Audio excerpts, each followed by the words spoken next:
Badger fans, let's talk about the preferred walk-ons for the football class of 2024. There's a couple players here who I think have really interesting skill sets, and I'm excited to see how they do in Madison. Let's talk about them. Let's go.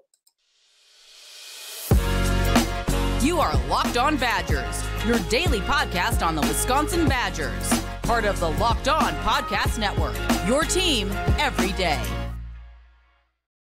What is going on, Badger fans? Welcome to Locked On Badgers, your team every single day. Thank you so much for tuning in, for being one of the everydayers. Really do appreciate you. Today's episode is brought to you by FanDuel. Make every moment more. Right now, new customers get $150 in bonus bets guaranteed when you place a $5 bet.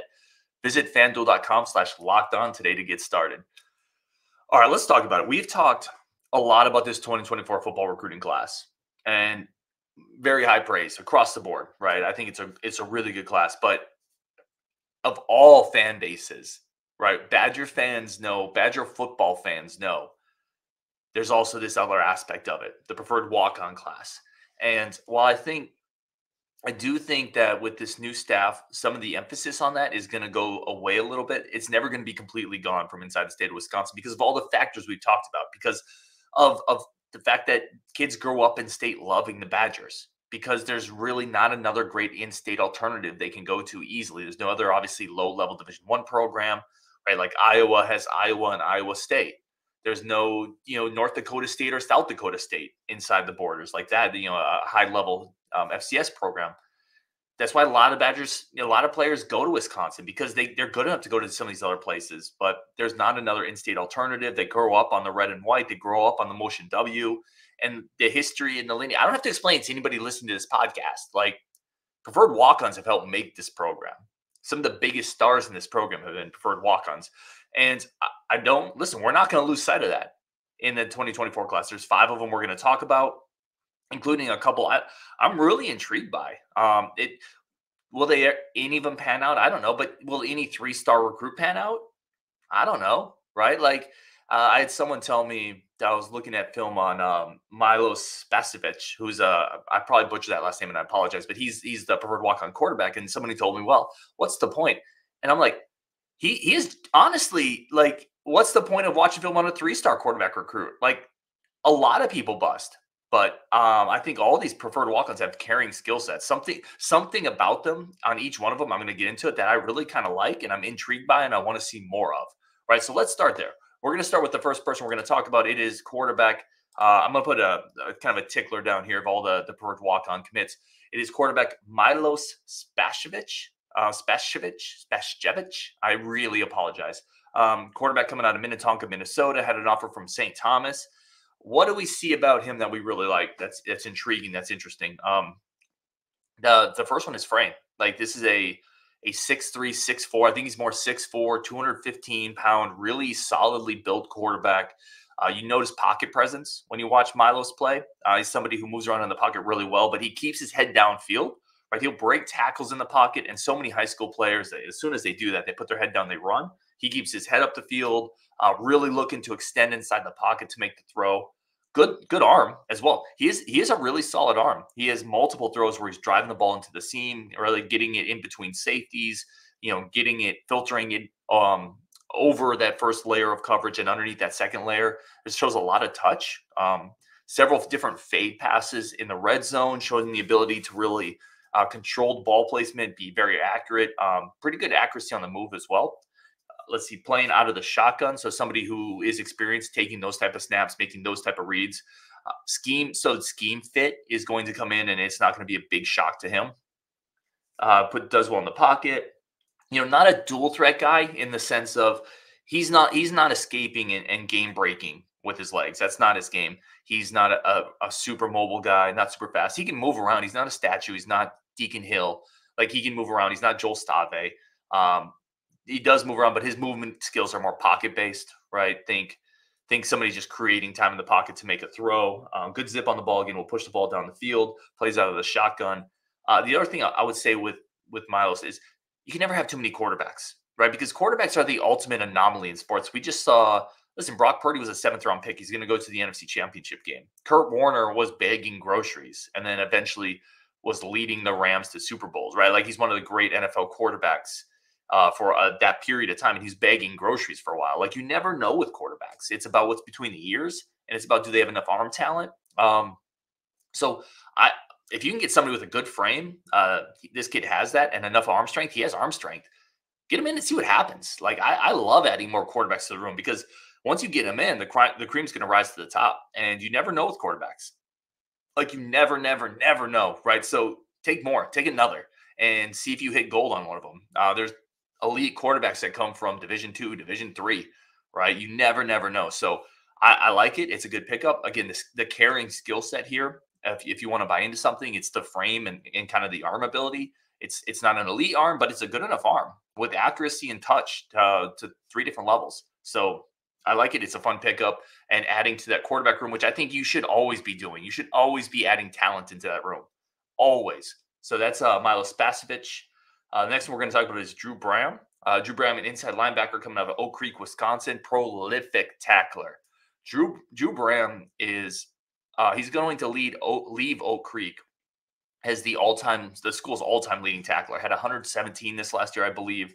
2-sport athlete, plays basketball, football. Nice jump shooter, actually. Somebody who plays really well, 4-year starter, I think, in both those sports.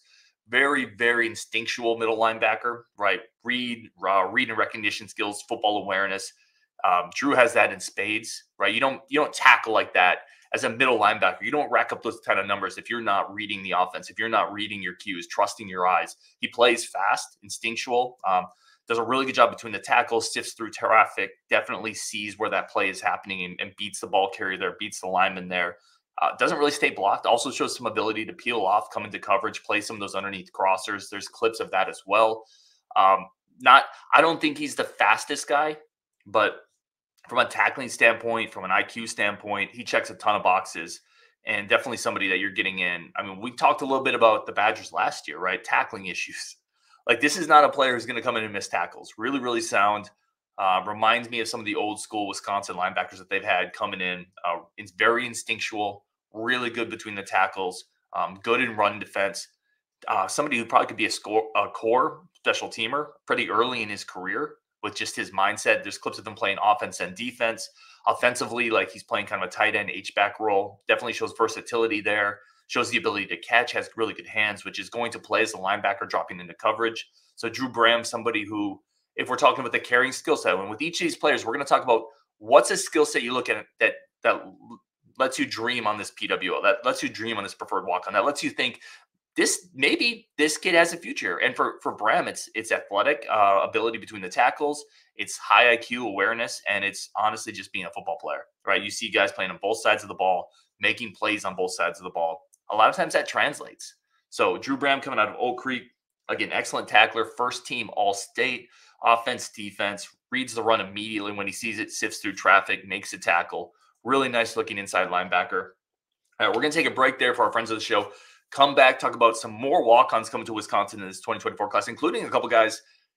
We'll get to who I'm most intrigued by in this walk-on class and who I think I'm most excited to see if the skill set might translate. That's coming up next on Locked On Badgers. But first, a quick break for friends of the show over at FanDuel. FanDuel remains the #1 source for all of your sports betting needs. Everything you need from futures, parlays, teasers, spreads, it's all there on FanDuel. FanDuel.com/lockedon. If you're betting the NFL playoffs, NFC AFC championship games are this weekend.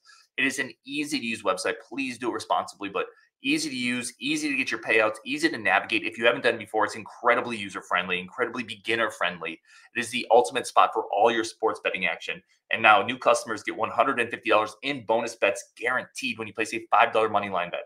That's $150 guaranteed, win or lose. And then, like I said, the app is incredibly easy to use for whatever you're trying to do. The payouts are fast. It's simple.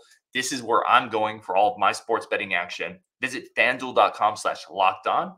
Make your first bet a layup. That's FanDuel.com/lockedon. Make your first bet a layup. FanDuel is the official sports betting partner of the NFL.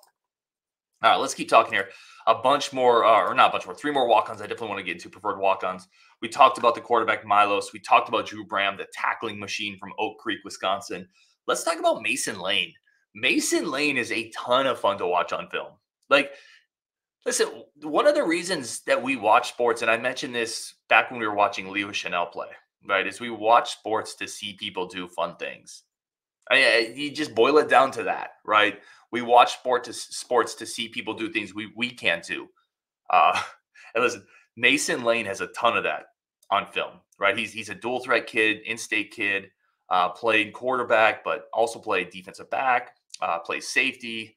He runs the ball, dynamic, statistically incredible year. Incredible year for Mason.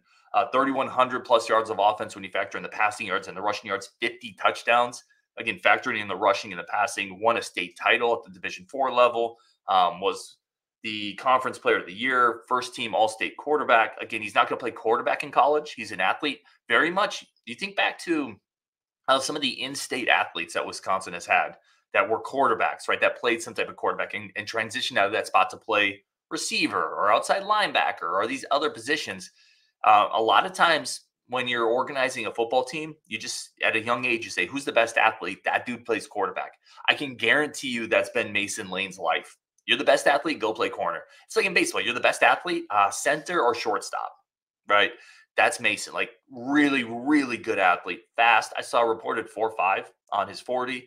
I don't know if he's quite like electronically timed. I don't know, but he looks fast on film. Big enough, 6'1", 200 pounds. It's probably going to be a safety. If I had to guess, he's going to be a safety at the college level. How did he look at safety? He had 4 interceptions this year to go along with playing quarterback, to go along with those 50 touchdowns on offense. He had 4 picks. Good enough size to play safety. Showed really good hands on film. When you're watching some of the clips, shows anticipatory skills, understands. It feels like he has a good feel for the game. And when the ball's there, hand catches, it's not off deflections, makes a play on it. And then he's definitely, with those running abilities, going to be dangerous after the catch. Feels like another guy, like some of the younger transfers we've gotten in at linebacker that could be a core special teamer, somebody that has value there with his size and his ability to run. This feels like a unique pickup. Somebody, again, we're talking carrying skill set. You're talking kind of just a ball of clay here, right? 4.4. I'm sorry, not 4.4, 4.5, 4.55 type speed. Has reported, I saw a 39-inch vertical. Listen, if those, I don't know how completely accurate those numbers are. I haven't like double checked those or verified them.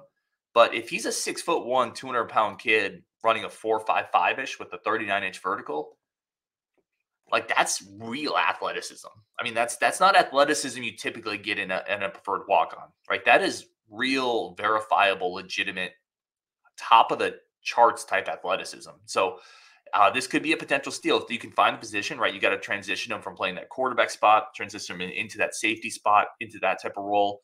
But if he does, he might have the requisite athletic tools to play there and excel there. So this is one I'm excited about as well. I think if you talk about carrying skill set, it's the athletic tools at that size. I think that's the skill set you look at and say, okay. Again, with all these players, you got to squint a little bit. They are preferred walk-ons for a reason. I'm not trying to tell you 5 Lombardi winners or whatever they are, Heisman Trophy winners are walking into the door with this class. But what I am telling you is each one of these players has some type of carrying skill set, which is why the University of Wisconsin, Max and Pat reach out to them and are bringing them on board, right? Preferred walk-ons at Wisconsin, that's still not an easy thing to get. And I'm excited by each one of these players because of this specific skill set I'm talking about. And for Mason, again, it's those athletic traits, that size. If he's running that well and able to jump at a 38, 39-inch vertical level, that shows explosion.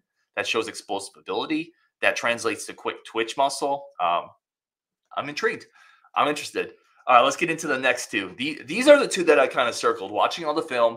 And it's not to take anything away from the first three. Again, each one of the first 3 guys I've talked about, in my opinion, they have a skill set there that's worth talking about and mentioning.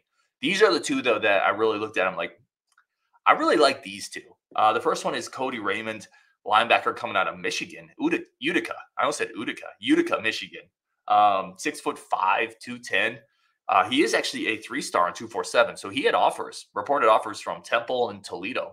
Like, if you get a walk-on out of state, okay, and he is a couple of verifiable like D1 offers, again, Toledo, Temple, that's a huge win in of itself. And then you watch the film and you see a 6'5" guy. Like, he's probably 6'5". Rivals has him listed at 6'5", 195. He's definitely not 195 when you watch film. He's probably 6'5", 215, 220, somewhere in that range.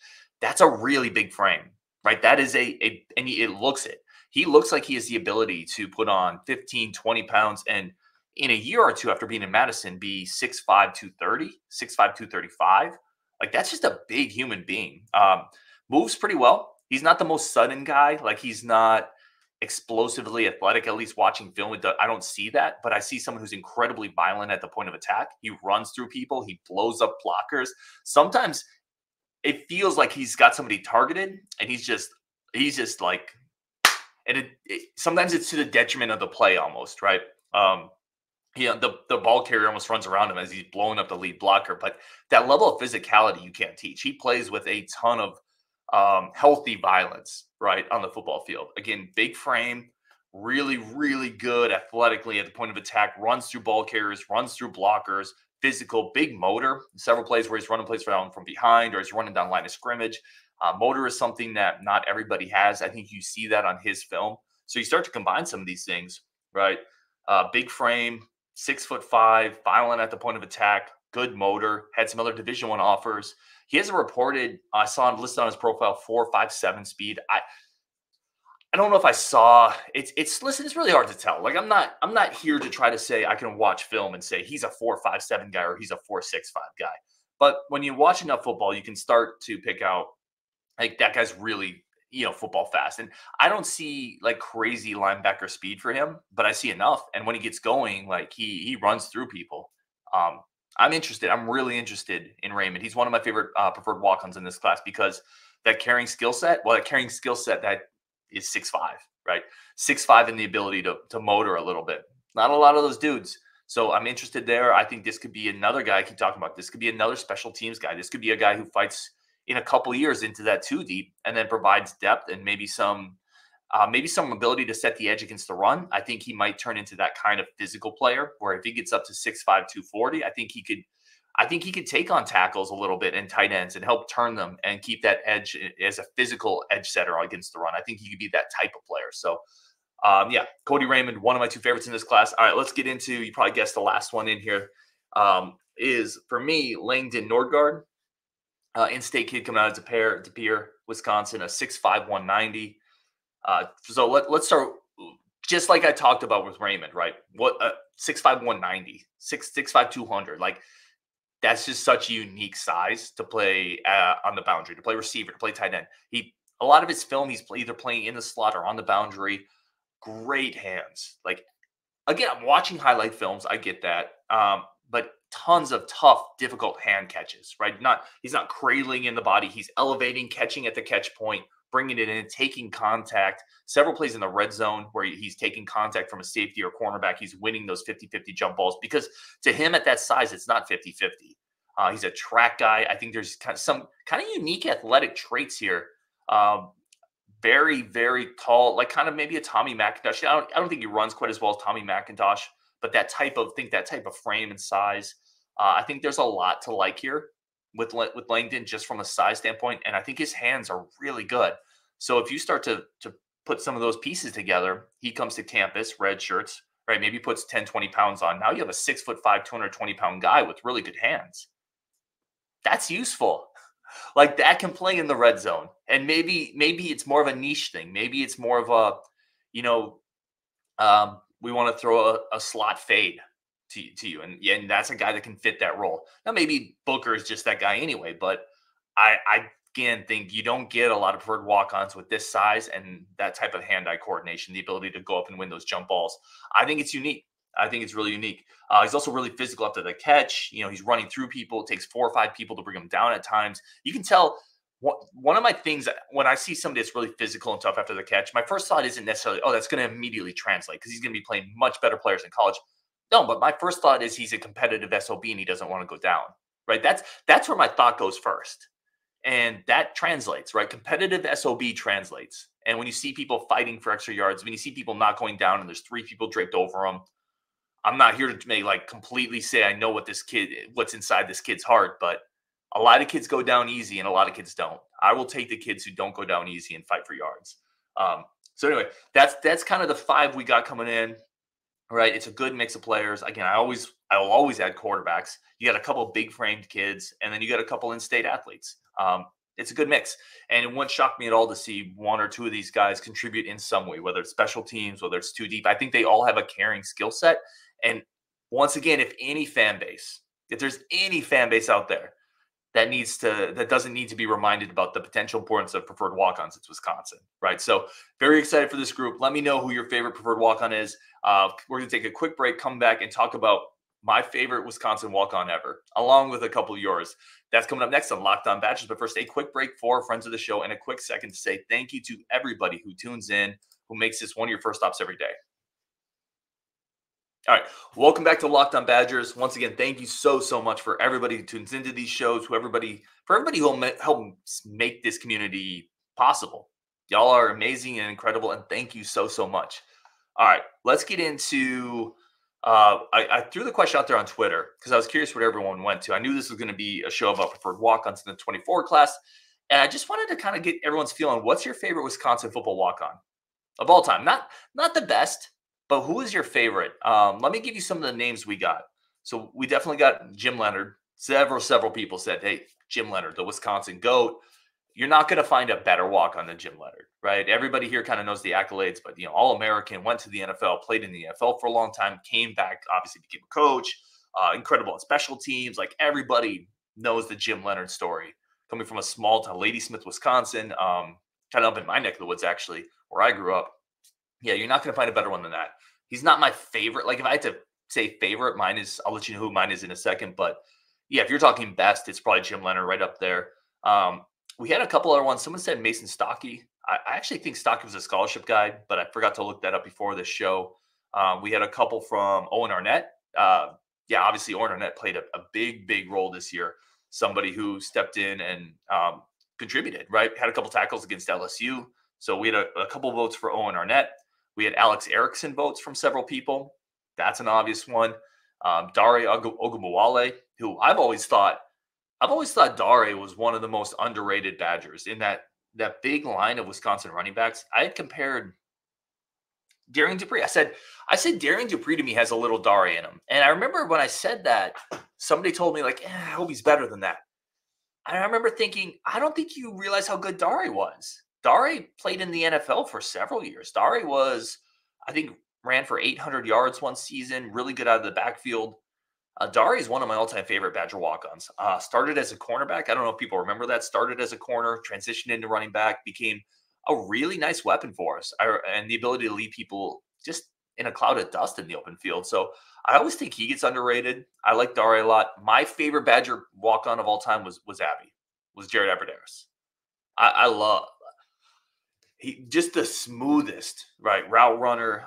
You're talking about a dude who torched Ohio State. I'm trying to remember who the Ohio State cornerback was. Was that Reggie Roby?